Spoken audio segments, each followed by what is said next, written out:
오늘 주실 하나님의 말씀 함께 보겠습니다. 마태복음 18장 21절 말씀부터 35절까지입니다. 마태복음 18장 21절 35절까지 한 절씩 교독하겠습니다. 그때에 베드로가 나와 이르되 주여, 형제가 내게 죄를 범하면 몇 번이나 용서하여 주리이까? 7번까지 하오리이까?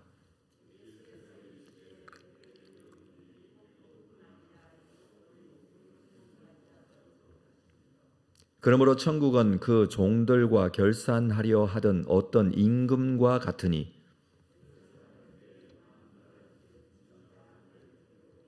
갚을 것이 없는지라 주인이 명하여 그 몸과 아내와 자식들과 모든 소유를 다 팔아 갚게 하라 하니,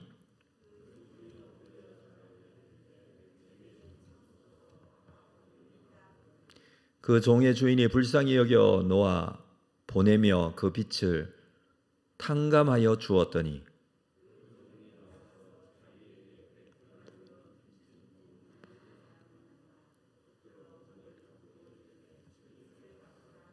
그 동료가 엎드려 간구하여 이르되 나에게 참아 주소서, 갚으리이다 하되,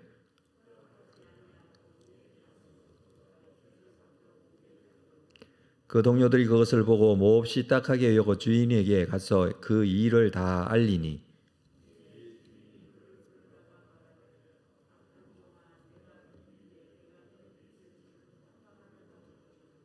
내가 너를 불쌍히 여김과 같이 너도 내 동료를 불쌍히 여김이 마땅하지 아니하냐 하고,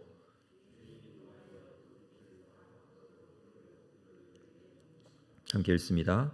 너희가 각각 마음으로부터 형제를 용서하지 아니하면 나의 하늘 아버지께서도 너희에게 이와 같이 하시리라. 아멘. 오늘 말씀은 베드로가 예수님께 질문하는 것으로부터 시작이 됩니다. 형제가 죄를 범하면 몇 번까지 용서해 주어야 하는가? 사실 이것은 우리에게 있어서도 굉장히 현실적인 문제라 여겨집니다.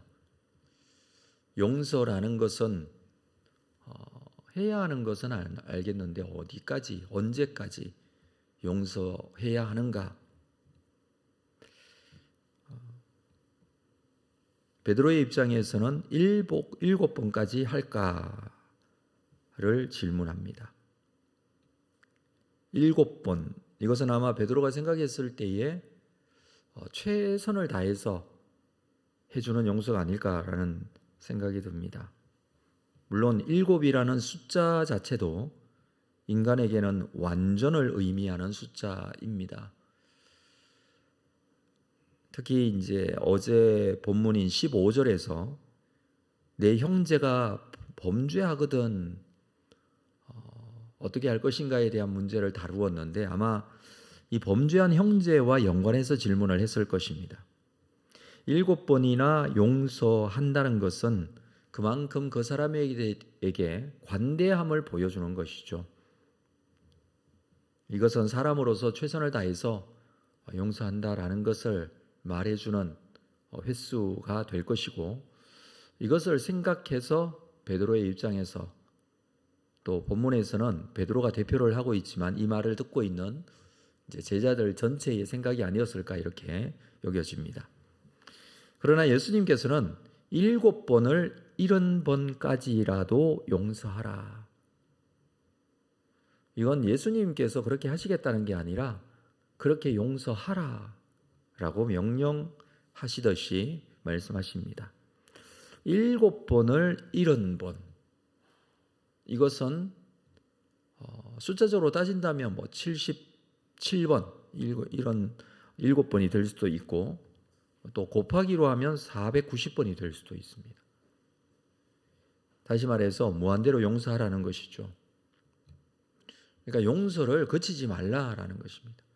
어디까지만 용서하라는 것이 아니라 용서하는 것을 계속하라는 것입니다. 그리고 비유를 가지고 설명을 하시죠. 그 비유는 10,000달란트 빚진 자의 비유입니다. 10,000달란트 빚진 자가 결산하기 위하여 임금 앞에 왔다라고 시작이 되는데, 이 10,000달란트를 빚졌다라는 것은 사실 이 10,000달란트라는 것은 상상을 초월할 정도의 많은 금액입니다. 한 달란트가 굉장히 큰 금액입니다. 당시에 한 달란트는 6,000데나리온, 데나리온은 하루의 품삯입니다. 보통 300데나리온이 1년 연봉에 해당이 됩니다. 그러면 6,000데나리온은 20년 연봉입니다. 그러니까 한 달란트가 20년 연봉에 해당이 되는데, 예를 들어 한 1년 연봉을 5천만 원 정도로 잡으면 한 달란트는 한 10억 정도의 돈이 됩니다. 한 달란트가 10억이면 10,000달란트는 얼마일까요? 계산을 하다가 포기했습니다. 너무 많은 금액입니다. 하여튼 수십조가 넘습니다. 이게 왜 10,000달란트라는 비율을 가지고 설명을 했을까? 이건 갚을 수 없는 돈이라는 의미로 아마 이렇게 한 것 같아요. 엄청난 돈이죠. 현실적으로 갚을 수 없는 이 돈이 어떻게 해서 빚을 졌는지, 그래서 25절에 보면 갚을 것이 없는지라. 그런데 주인이 명하여 그 몸과 아내와 자식들과 모든 소유를 다 팔아 갚게 하라. 이게 현실이고 실제적인 상황이라는 것입니다. 몸까지, 자기 몸까지, 가족까지, 소유까지 다 팔아서 갚게 하라. 26절에 보니까 그 종이 엎드려 절하며 이르되 내게 참으소서 다 갚으리이다. 시간을 달라는 것이죠. 그러면 갚겠다라고 합니다. 임금은 이 종을 불쌍히 여겨 그 빚을 탕감하여 줍니다. 너무나 큰 은혜를 입었습니다. 사실 생각해 보면 이 종은 정상적인 사람이라고 할 수가 없습니다. 왜냐하면 이런 빚을 졌다는 것 자체가 좀 이해가 안 되는 부분이기도 하지만, 이 정도의 빚을 진 것은 하여튼 문제가 심각한 겁니다. 심각한 문제를 안고 있는 사람인 것은 사실입니다. 뿐만 아니라 갚을 시간을 달라, 내게 참아달라, 갚겠다. 갚을 수 없는 돈인데 이렇게 말하는 것 자체도 사실 잘못된 것이죠. 갚을 수 없는 상황이라고 얘기를 해야 할 것입니다. 물론 임금도 그가 갚을 능력이 없다는 것을 알고 있습니다. 자, 그럼에도 불구하고 빚을 탕감해 주었다라고 합니다. 그런데 갑자기 분위기가 반전되어서 이 종이 이 엄청난 탕감을 받고 나가서 동료 중 한 명을 찾습니다. 28절에 한번 볼까요? 그 종이 나가서 자기에게 100데나리온 빚진 동료 한 사람을 만나. 여기서 만나라고 했는데 이 만나라는 단어는요, 찾았다라는 의미가 포함되어 있습니다. 그러니까 만나기 위해서 찾은 거예요. 그냥 우연히 만난 게 아니라 자기가 이 빚을 탕감받고 난 이후에 생각을 해보니 자기에게도 빚진 사람이 있다는 것을 생각하게 되었고 그 사람을 찾아간 것입니다. 그리고 만나서 붙들어 목을 잡고 이르되 빚을 갚으라. 100데나리온, 데나리온은 하루 품삯이라고 그랬으니까 100데나리온이라면 이것도 적은 돈은 아니죠. 그러나 그렇다고 해서 자기가 빚진 것에 비하면 정말 적은 돈이죠. 어쨌든 이렇게 비교해 주고 있습니다. 자, 29절에 보면 그 동료가 엎드려 간구하여 이르되 나에게 참아주소서 갚으리이다. 이것은 26절에 있었던 이 사람이 했던 행동과 똑같은 행동을 합니다. 26절에서도 엎드려 절하며 내게 참으소서 내게 갚겠다라고 했고요. 여기서도 엎드려 간구하여 나에게 참아달라 갚겠다라고 합니다. 그런데 현실적으로 10,000달란트는 갚을 수 없는 돈, 100데나리온은 갚을 수 있는 돈입니다. 그렇지만 이 종은 30절에 허락하지 아니하고 가서 그 빚을 갚도록 옥에 가두어 둡니다. 이 모습을 본 주변 동료, 여기 동료라고 했는데 같은 처지에 있는 사람들이죠. 이 동료들이 충격을 받고 이것을 주인에게 알립니다. 이 빚으로 인해서 빚을 갚지 못한 사람을 옥에 가두는 행동 자체가 이 당시에 예수님 당시의 상황을 비추어 본다면 이것은 율법적으로도 해서는 안 되는 행동이에요. 빚을 갚도록 옥에 가두는 것 자체가 그때 당시의 사회적인 분위기 안에서도 해서는 안 된 행동이었다라는 것입니다. 뭐 요즘에야 돈을 갚도록 당연히 갚아야 되니까 또 그것에 대해서 뭐 재판을 하거나 해서 어떤 변상을 요구하거나 감옥에 가거나 이렇게 할 수는 있겠습니다만 그때 당시에서는 사회적인 분위기가 도저히 그렇게 해서는 안 되는 상황이었습니다. 그럼에도 불구하고 그는 이렇게 행동합니다. 그러니까 그 행동 자체가 잘못된 행동이 당연한 행동이 아니라 잘못된 행동이었다라는 것입니다. 이 동료들이 주인에게 가서 이 일을 다 알리죠. 자, 이 일로 인해서 32절에 볼까요? 이에 주인이 그를 불러다가 말하되 악한 종아 내가 빌기에 내가 네 빚을 전부 탕감하여 주었거늘. 33절 내가 너를 불쌍히 여김과 같이 너도 내 동료를 불쌍히 여김이 마땅하지 아니하냐. 주인이 노하여 그 빚을 다 갚도록 그를 옥졸들에게 넘기니라. 그러면서 이렇게 마무리가 되죠. 35절 너희가 각각 마음으로부터 형제를 용서하지 아니하면 나의 하늘 아버지께서도 너희에게 이와 같이 하시리라. 마음으로부터 형제를 용서하지 아니하면, 그러니까 7번을 70번씩이라고 용서하라라는 것은 이건 단순한 횟수를 말하는 게 아닙니다. 이것은 용서받은 자로서 용서하라는 의미이죠. 마음으로부터 용서하는 것입니다. 자, 마음으로부터 용서한다. 이게 무슨 뜻일까요? 1만 달란트 탕감받은 종은 이 용서를 받았어요. 그렇죠. 1만 달란트 탕감을 받았다. 이 용서를 받은 겁니다. 그런데 그는 진정으로 그 용서를 받아들인 것이 아니에요. 여기서부터 시작을 해야 돼요.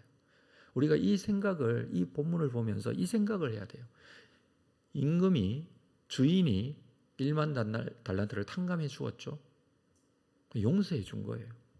그런데 이 용서를 이 사람이 받아들이지 않았습니다. 표면적으로는 용서받은 거지만 자기 마음으로부터 받아들인 게 아니에요. 자, 그것을 받았다면, 자기가 마음으로 정말 용서함을 받았다면 그 마음에는 어떤 마음이 들어야 마땅하냐면 감사한 마음이 들어야 마땅해요. 그러니까 감사하는 삶을 살아야 돼요. 감사합니다라고 살아야 돼요. 이것이 없어서 동료를 찾아간 겁니다. 내 마음에 감사합니다라는 생각이 들기 전에 나도 돈을 받을 것이 있다. 그래서 사람을 판단하고 정죄하고 그것을 실행하기 위해서 찾아간 것입니다. 이것이 마음으로부터 형제를 용서하지 아니한 것입니다. 하나님의 자녀가 된 우리는 먼저 갚을 수 없을 정도의 죄를 예수 그리스도의 긍휼하심과 사랑하심과 은혜 베풀어 주심으로 용서받은 자들입니다. 그러면 그 용서를 받았느냐라는 거예요. 우리가 내 마음으로부터 받아들였느냐라는 겁니다. 내가 예수 그리스도의 그 놀라운 구원의 은혜를 가슴속에 받아들이면 첫 번째 삶은 감사하는 삶이라고 그랬습니다. 그래서 나에게 정말 감사하는 삶이 있는가? 그 감사가 살아있다면 우리는 마음으로부터 용서할 수 있는 사람이 됩니다. 그 용서할 수 있는 힘이 어디로부터 온다고요? 더 큰 용서를 받은 것에 대한 감사로부터 오는 것이죠. 오늘 우리의 삶의 모습에 적용을 해봅시다. 우리가 살아갈 때 내가 사람들의 어떤 모습, 나에게 어떻게 대하는지 이런 거 생각하면서 살면 동일하게 이와 같이 살 것입니다. 이 1만 달란트 용서받은 사람과 같이 살 수밖에 없죠. 그러나 우리의 가슴속 깊이 받은 바 그 은혜에 대한 감사의 마음을 가지고, 그래서 동일한 상황을 두고서도 어떤 사람은 감사하지만 어떤 사람은 원망하게 되는 경우들이 많이 있습니다. 감사를 많이 하는 사람이 상황이 감사할 조건이 많아서 감사하는 것은 아니잖아요. 우리에게 정말 감사하는 마음이 오늘 우리의 가슴 속에 다시 한번 깊이 묵상되어지기를 바라고요. 우리가 늘 하는 주기도문에서도 우리가 우리에게 죄 지은 자를 사하여 준 것 같이 우리 죄를 사하여 달라고 그렇게 기도하지 않습니까?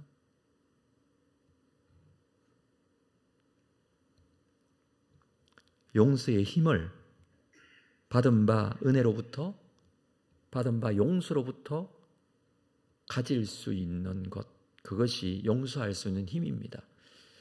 이 사실을 오늘도 기억하고 우리가 기도하면서 먼저 베풀어 주신 하나님의 은혜, 나를 오늘까지 인도해 주신 하나님의 은혜, 어제까지 받았던 하나님의 은혜로 살았던 삶을 다시 한번 되짚어 기억하시면서 감사합니다 하나님, 오늘도 이 감사의 힘과 능력으로 우리가 감사하며 또 용서하며 하나님으로부터 받은 사랑을 실천하며 살아갈 수 있는 귀한 삶이 되기를 원합니다.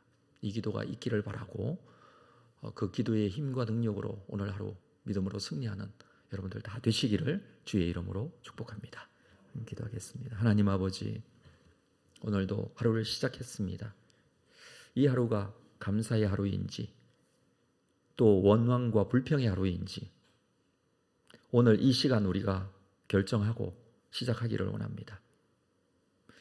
받은 바 그 사랑의 크신 은혜 우리가 늘 잊기 쉬운데 오늘 다시 한번 기억하고 구원받았음에 대한 확신과 믿음을 놓치지 않고 오늘도 감사로 시작하게 하시고 이 감사가 계속 이어지게 하시며 우리가 만나게 되는 우리를 힘들게 하거나 어렵게 하거나 또 용서할 수 없는 것까지 우리의 주변에 일어나는 많은 상황들 속에 우리가 이 감사의 힘과 능력으로 용서하게 하시고 이겨내게 하시고 주님 앞에 정말 감사의 기쁨의 삶이 될 수 있도록 오늘 하루도 주장하시고 인도하여 주실 줄로 믿습니다. 기도의 제목을 가지고 남았습니다. 이 기도가 하나님 앞에 감사함으로 이루어 주실 줄로 믿고 드려지는 귀한 기도의 제목이 될 수 있도록 인도하여 주옵소서. 예수님의 이름으로 기도합니다. 아멘.